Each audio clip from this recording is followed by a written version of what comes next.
जय हिंद।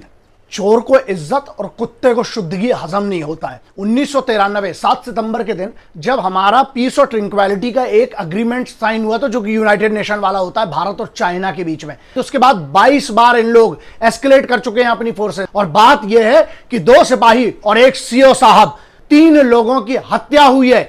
ये कोई भी किसी भी प्रकार की कहीं पर भी पीस और ट्रिंक्वालिटी में तो आता नहीं है। पहली बात तो शुरू कहां से हो और इसका सॉल्यूशन क्या है वो समझना पड़ेगा सबको। 6 मई 2020 को इंडिया और चाइना के टॉप कमांडर लेवल की टॉक्स हुई। उसके बाद मिनिस्ट्री ऑफ एक्सटर्नल अफेयर्स ने अनाउंस किया कि हम लोग डिप्लोमेटिक लेवल से और आर्मी के लेवल से ये कोशिश करेंगे कि इसको सॉल्व कैसे किया जाए। उसके लिए हमारी टॉक्स जारी रहेंगी, आगे चलती रहेंगी। सबके नोटिस में आया था ये 10 मई को, लेकिन उसके पहले 5 और 6 मई को जो पेंगोंग त्सो लेक है उस पर इशू हुआ था। उसके पहले नाकुला करके सिक्किम की जो जगह है वो 9 तारीख को, उसके बाद 10 तारीख को इसको पहली बार छापा गया था। 14 मई 2020 के दिन जनरल MM नरवाने साहब ने यह बात कही। दोनों जो इंसिडेंट है वो दोनों अलग अलग है। उसके बाद जो मिनिस्ट्री ऑफ एक्सटर्नल अफेयर्स है उसके जो स्पोक्स पर्सन उन्होंने इंडिया में यही कहा, और यही बात जो है वो चाइना में रिपीट करी गई थी। फिर 29 मई को अमेरिका के राष्ट्रपति डोनाल्ड ट्रंप ने यह कहा कि हमारी बात हुई है मोदी से और वो बहुत अच्छे मूड में नहीं थे। तो हमारे इधर की सोर्सेस थी, उन्होंने ये नकार दिया कि उनकी 4 अप्रैल के बाद कोई बात नहीं हुई है। फिर उसके बाद 2 जून को प्रधानमंत्री है वो और अमेरिका के राष्ट्रपति की बात हुई फोन पर। जून 2 को नेटवर्क 18 के एक इंटरव्यू में भारत के रक्षा मंत्री राजनाथ सिंह जी ने यह बात कही कि बहुत सारी बड़ी संख्या में चाइनीज यहां पर इकट्ठे हो रहे हैं। लेकिन एक बहुत बड़ा पॉइंट था, उन्होंने यह मेंशन नहीं किया कि वो इंडिया की साइड है कि चाइना की तरफ है। तो यह कंफ्यूजन वहां पर था। पेंगोंग त्सो लेक है जो, वहां पेंगोंग त्सो लेक के जो नदन साइड है वहां पर इन लोगों ने कंस्ट्रक्शन शुरू कर दिया। इनके ट्रूप्स अंदर आ गए। जो हमारी जगह है उस पे इन लोग हैवी इक्विपमेंट्स लेके वहां से आ गए। इसके बाद इन्होंने कंस्ट्रक्शन शुरू कर दिया। वो वाली बात है जो सैटेलाइट की बाद में इमेजेस वायरल हुई होंगी, आप लोगों को अगर याद होगा, बिगिनिंग में इस महीने के जून के महीने में जो एरियाज हैं वो है PP14, PP15 और गोगरा, जो मेन एरिया जहां पर एक बहुत बड़ा मैटर ऑफ कंसर्न आ गया, क्योंकि इनकी बैकिंग कहां से, बहुत बड़े बड़े इक्विपमेंट्स और ट्रूप्स के साथ इनकी बैकिंग मिलने लगी। जनरली अगर आप समझते हो तो 23 ऐसे एरिया है कि जहां पर डिस्प्यूट चलता रहता था, ठीक है। लेकिन पहली बार ये हुआ है कि पेंगोंग त्सो लेक एरिया पे इन लोगों को इतना डिस्प्यूट बना दिया। बात यह है कि यहां पर सिर्फ ये वीडियो कर रहे हैं कि आपको ये बात समझ में आए कि एक्चुअल मैटर क्या है। अब बात आती है गलवान और हॉट स्प्रिंग की, जिसपे कभी पहले इन लोगों को कोई इशू नहीं हो। LAC जो है ना, लाइन ऑफ एक्चुअल कंट्रोल के, दोनों की परसेप्शन अलग है। लेकिन मान के चलो 23 में से 20-21 जगह पर तो बिल्कुल अग्री करते थे, कोई इशू नहीं हुआ। ये पिछले 3 महीने में, स्पेशली जब से कोरोना बढ़ा था उसके बाद से इन लोगों के लिए ये पूरा का पूरा टेंशन अभी जो है कोरोना से हटके इस पे ले आया गया है। एक रीजन इसके पीछे ये भी हो सकता है कि जो एनुअल ट्रेनिंग वाला एक जो शेड्यूल होता था, लेकिन पेंडेमिक के कारण जो है वो जो लद्दाख वाले एरिया में हो सकता है अपनी तरफ से कैंसिल हुआ हो, या फिर उसी का उन्होंने फायदा उठाया हो, क्योंकि उन लोगों का जो ट्रूप वो भी उस एरिया के ऊपर की तरफ जो ट्रेनिंग करता था, लेकिन उन्होंने ट्रेनिंग नहीं की, उसने उसी ट्रूप्स को यहां पर डिप्लॉय कर दिया। ये एक बहुत बड़ा इशू है। लेकिन अभी की बात यह है कि इंडिया ने जितने की जरूरत है उससे बहुत ज्यादा ट्रूप्स पहुंच गए हैं, उसमें कोई इशू नहीं है। बहुत सारी टॉक्स जो है वो लोकल मिलिट्री कमांडर्स लेवल पे हुई, जो कि मतलब कर्नल और ब्रिगेडियर। उसके बाद डिविजनल कमांडर्स लेवल जो होता है, मेजर जनरल लेवल का होता है, उस लेवल पे 3 बड़ी टॉक्स हुई हैं। जो पीस एंड ट्रिंक्वालिटी हमारी तरफ से तो बिल्कुल उसको फॉलो करा जा रहा है, लेकिन इनको कौन समझाएगा। जब यह देखा गया तो मेजर जनरल लेवल के जो हमारे अधिकारियों की जो दोनों तरफ से टॉक्स हुई, जब उसका कोई कंक्लूजन नहीं हुआ, उसके बाद कॉर्प्स कमांडर लेवल पे यह बात करी गई है, पिछले शनिवार को हुई थी। उसके बाद यह हुआ है कि दिल्ली और बीजिंग दोनों तरफ से उस लेवल पे भी बात करी गई। 1967 के बाद एक भी मतलब गोली नहीं चली थी। चाइना ने इतना बड़ा प्रोपेगेंडा, बिकॉज वो जाने जाते हैं साइबर प्रोपेगेंडा के लिए, उन लोगों ने वो वीडियो क्लिप्स बना के कि इंडिया हमारी तरफ से, मतलब उनके हिसाब से इंडिया उन पे चढ़ रहा है। बहुत सारे वायलेशन जो है, जो SOPs के वायलेशन इनने किए, लेकिन उस पर कोई बात ही नहीं करता है। देप्सांग 2013, चुमार 2014, डोकलाम 2017, ये इनने उस समय भी सर्कस हुआ था। इन लोगों का ये चीनियों का ही नौटंकी रहा है। मिलिट्री लेवल पर, डिप्लोमेटिक लेवल पे बातें हुई और वो नॉर्मल हो जाता था।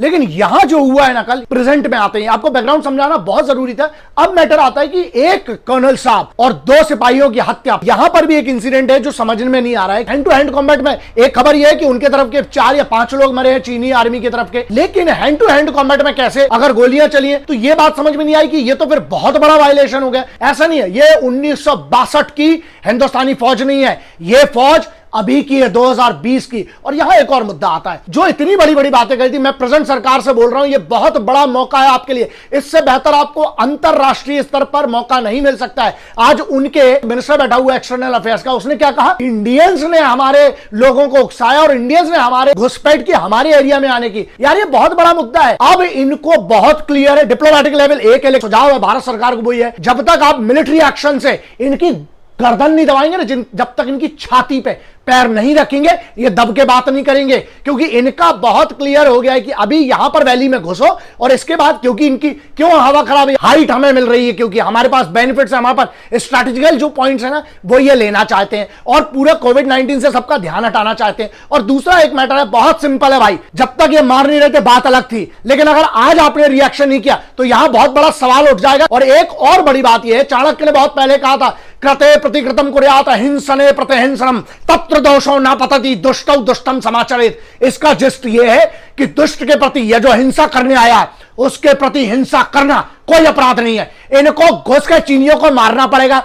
पाकिस्तान जैसे चिंदी चोर को हम जवाब देते आए हैं, बात अलग है, लेकिन अब बात है चाइना को जवाब उनकी भाषा में देना पड़ेगा। आप मोराइल डाउन हो जाएगा वरना फौज का। मुझे यह भी पता है, अभी आधे घंटे पहले राजनाथ सिंह जी की, सीडीएस साहब की, उसके बाद ऑल आर्म्ड फोर्सेज के तीनों चीफ की, एक्सटर्नल अफेयर्स के जो मिनिस्टर है उनकी, सभी की बैठक हुई है। देखिए, आप डिप्लोमेटिक लेवल समझाइए, लेकिन आर्मी को अब आपको छूट देना पड़ेगी, because the army is suppose to retaliate right now. आप एक सीओ लेवल के आदमी के मरने के बाद आप चुप नहीं रह सकते हैं, ठीक है। और दूसरा एक और बहुत बड़ा यहां पर कंसर्न है, अब तुम लोग जो व्यूअर्स है, जो इस देश के नागरिक, वो एक बात ध्यान रखना, हमें एक माहौल बनाना पड़ेगा। अगर दबाव की जरूरत है तो दबाव बनाना चाहिए सोशल मीडिया पर आपको, लेकिन ये शहादतों को आप बर्बाद मत होने दीजिएगा, क्योंकि वो मरे हैं हम जैसे सब लोगों के लिए, कि यहां पर इतने पैंडेमिक के माहौल में हम सब सुरक्षित रह सके और हमारी जमीन का 1 इंच भी वो चीनी ना ले सके। इसलिए कर्नल साहब और ऐसे उतने पूरे ट्रूप्स जो है ना वहां पर, वो आपके लिए, हमारे लिए जान देने खड़ा है। हमारी कम से कम इतनी जिम्मेदारी तो है कि हम सरकार से कम मांग करें इस बात की। और दूसरा, मेरा एक बहुत बड़ा स्पेशल मैसेज उन लोगों के लिए है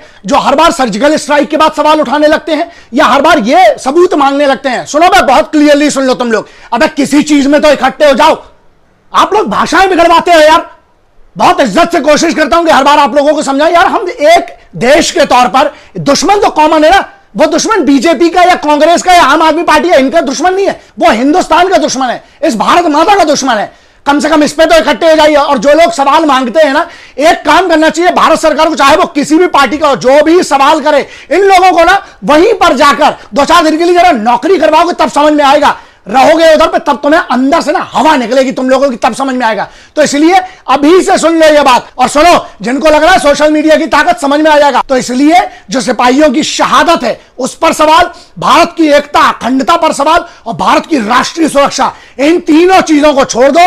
और जो सबूत मांगते हैं यार, तुम लोग को शर्म आना चाहिए। अभी इकट्ठे हो जाओ। वतन जिस हालात में है, अभी सबको मिलकर लड़ना पड़ेगा, वरना कल जब ये घुस के मारेंगे ना, तब ये नहीं पूछेंगे कि तुम किस पार्टी से हो। फिर जब गोली ठोकेगी तब तुम अपना पार्टी का झंडा और डंडा दिखाते रहना फिर।